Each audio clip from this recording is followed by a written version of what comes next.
नमस्ते दोस्तों। मैं पुलकित जैन हूँ। आज मैं इकोनॉमिस्ट बन के बात नहीं कर रहा हूँ। ना ही मेरे पास कोई इकोनॉमिक्स की डिग्री है, ना मैं फाइनेंशियल एक्सपर्ट हूँ। ये सिर्फ एक आम व्यापारी और सिटीजन के तौर पर मेरा पर्सनल पॉइंट ऑफ व्यू है। मेरा सवाल सिंपल है।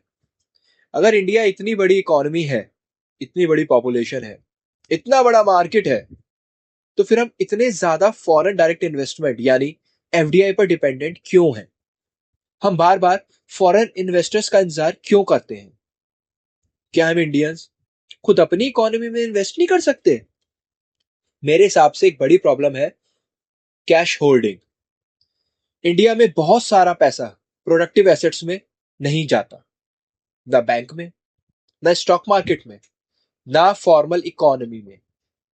बस कैश के रूप में पड़ा रहता है, कभी घरों में, कभी लॉकर्स में, कभी अनअकाउंटेड ट्रांजैक्शंस में। और जब पैसा सर्कुलेट नहीं करता, तो इकोनॉमी की ग्रोथ भी स्लो पड़ती है। आप न्यूज देख लीजिए।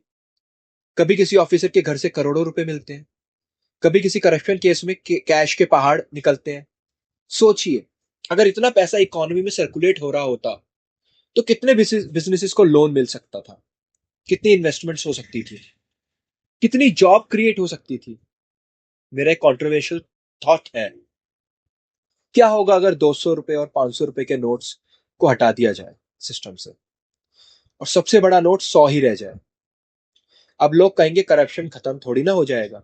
मैं भी मानता हूं करप्शन शायद खत्म ना हो, लेकिन करप्शन का पैसा कैश से शिफ्ट होकर real estate, gold, shares, mutual funds या बैंकिंग सिस्टम्स की तरफ जा सकता है। और कम से कम पैसा किसी प्रोडक्टिव असेट में तो रहेगा।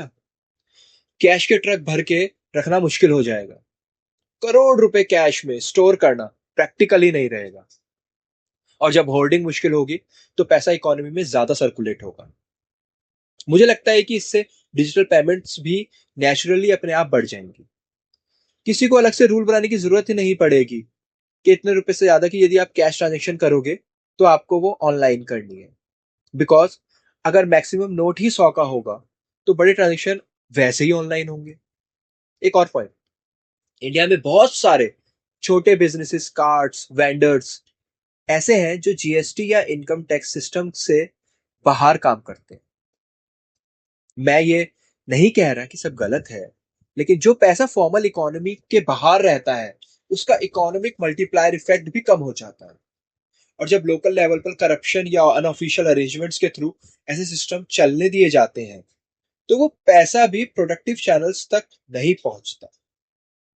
साथ ही कैश करेंसी को प्रिंट करने का भी खर्चा होता है, उसको ट्रांसपेरेंट उसको ट्रांसपोर्ट करने का भी खर्चा होता है, सिक्योरिटी का खर्चा है, मैनेजमेंट और रिप्लेसमेंट का खर्चा है। ये सब टैक्स पेयर के पैसे से होता है। फिर सवाल ये है, क्या हम ऐसी इकोनॉमी बना सकते हैं जहां ज्यादा पैसा banking system, stock market, businesses और प्रोडक्टिव इन्वेस्टमेंट्स में हो, और कम पैसा डेड कैश में के रूप में पड़ा रहे? शायद तब हमें हर बार फॉरेन कैपिटल का इंतजार ना करना पड़े। लेकिन फिर से कह रहा हूं, ये मेरा पर्सनल पॉइंट ऑफ व्यू है। मैं इकोनॉमिस्ट नहीं हूं।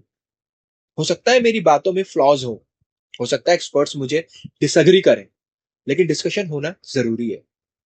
आप कमेंट्स में बताइए, क्या कैश होर्डिंग इंडिया की इकोनॉमी के लिए प्रॉब्लम है या नहीं?